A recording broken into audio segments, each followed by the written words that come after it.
ധർമ്മസ്ഥലയിൽ ഭൂമിക്കായി ഇടുക്കി കട്ടപ്പന സ്വദേശി കെ.ജെ. ജോയിയെ കൊലപ്പെടുത്തിയ സംഭവം പ്രത്യേക അന്വേഷണ സംഘത്തിന്റെ പരിധിയിൽ. പിതാവിന്റെ മരണം പുനരന്വേഷിക്കുന്നതിനും പിടിച്ചെടുത്ത ഭൂമി ലഭിക്കുന്നതിനുമായി നിയമ നടപടികൾ സ്വീകരിക്കുമെന്നും മകൻ പറഞ്ഞു. പ്രത്യേക അന്വേഷണ സംഘത്തെ രൂപീകരിച്ച നടപടി സ്വാഗതം ചെയ്യുന്നതായി കൊല്ലപ്പെട്ട കെ.ജെ. ജോയിയുടെ മകൻ അനീഷ് കേരള വിഷൻ ന്യൂസിനോട് പറഞ്ഞു. 20 കോടിയിലേറെ വിലമതിക്കുന്ന ഭൂമി കയ്യേറിയ സംഘം ഭീഷണിപ്പെടുത്തിയതിനെ തുടർന്ന് ജോയിയുടെ കുടുംബം ധർമ്മസ്ഥലയിൽ നിന്നും പലായനം ചെയ്തിരുന്നു. ഇത് സംബന്ധിച്ച വാർത്ത കേരള വിഷൻ ന്യൂസാണ് പുറത്തുവിട്ടത്. ധർമ്മസ്ഥലയിൽ 22 കോടി രൂപയുടെ സ്വത്ത് തട്ടിയെടുക്കാനാണ് മലയാളിയായ കെ.ജെ. ജോയിയെ ഒരു സംഘം ആളുകൾ കൊലപ്പെടുത്തിയത്. ഈ വാർത്ത കേരള വിഷൻ ന്യൂസ് പുറത്തു കൊണ്ടുവന്നിരുന്നു. അതിന് പിന്നാലെ SIT രൂപീകരിക്കുന്ന നിർണായക നടപടിയിലേക്ക് ഇപ്പോൾ കർണാടക സർക്കാർ നീങ്ങിയിരിക്കുകയാണ്. ഈ ഇരകളുടെ കുടുംബത്തിന് നീതി ലഭിക്കുമെന്നൊരു പ്രതീക്ഷ തന്നെയാണ് ഇപ്പോൾ എല്ലാവർക്കും ഉള്ളത്. എന്തായാലും ഇതുമായി ബന്ധപ്പെട്ട് മകൻ അനീഷ് തന്നെ ഇപ്പം കേരള വിഷൻ ന്യൂസിനോട് ചേരുന്നു. ഈ പുതിയൊരു അന്വേഷണ സംഘത്തെ രൂപീകരിക്കാൻ കർണാടക സർക്കാർ നിർബന്ധിതമായിരിക്കുന്നു. എന്താണ് ഈ ഘട്ടത്തിൽ തോന്നുന്നത്?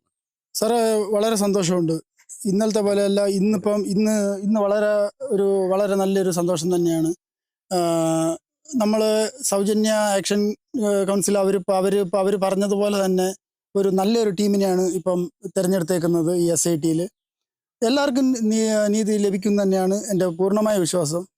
എല്ലാവർക്കും അവിടെ ആർക്കെല്ലാം എന്തെല്ലാം സംഭവിച്ചിട്ടുണ്ട് എല്ലാവർക്കും നീതി ലഭിക്കും, ഉറപ്പായിട്ടും ലഭിക്കും. ഇനി തുടർ നടപടികൾ എന്തൊക്കെയാണ് ഇപ്പോൾ സ്വീകരിക്കുന്നത്? ഇപ്പോൾ ഇതുമായി ബന്ധപ്പെട്ട എല്ലാ കാര്യങ്ങളും പരിശോധിക്കാൻ വേണ്ടിയിട്ട് ഒരു വിപുലമായ ഒരു സംഘത്തെയാണ് ഇപ്പോൾ കർണാടക സർക്കാർ ഇപ്പോൾ വാക്കാൽ നിയോഗിച്ചിട്ടുള്ളത്. എന്തൊക്കെയാണ് ഇപ്പോൾ നിങ്ങൾ പ്രതീക്ഷിക്കുന്ന ഒരു കാര്യം? നിങ്ങളുടെ അടുത്ത നടപടികൾ എന്തൊക്കെയാണ്? എൻ്റെ അടുത്ത നടപടി എന്ന് പറഞ്ഞാൽ, എൻ്റെ പപ്പയുടെ മെയിൻ കേസ് ഞാൻ ഇവിടെ കർണാടകയിൽ ഹൈക്കോർട്ടുമായിട്ട് ഹൈക്കോർട്ടിൽ പോയി കേസ് മൂവ് ചെയ്യും.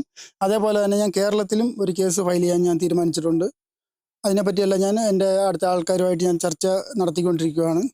പിന്നെന്ന് പറഞ്ഞാൽ കേരള വിഷൻ ടീമിന് എല്ലാവർക്കും എൻ്റെ നന്ദി രേഖപ്പെടുത്തുന്നു. ഞാൻ ഈ ഇരകളുടെ കുടുംബത്തിന് നീതി ലഭിക്കുമെന്നൊരു പ്രതീക്ഷയാണ് ഈ SIT രൂപീകരിച്ച ഘട്ടത്തിൽ ഇപ്പോൾ ഇവർ തന്നെ പങ്കുവയ്ക്കുന്നത്. എന്തായാലും ഇരകൾക്ക് നീതി ലഭിക്കുക തന്നെ വേണം.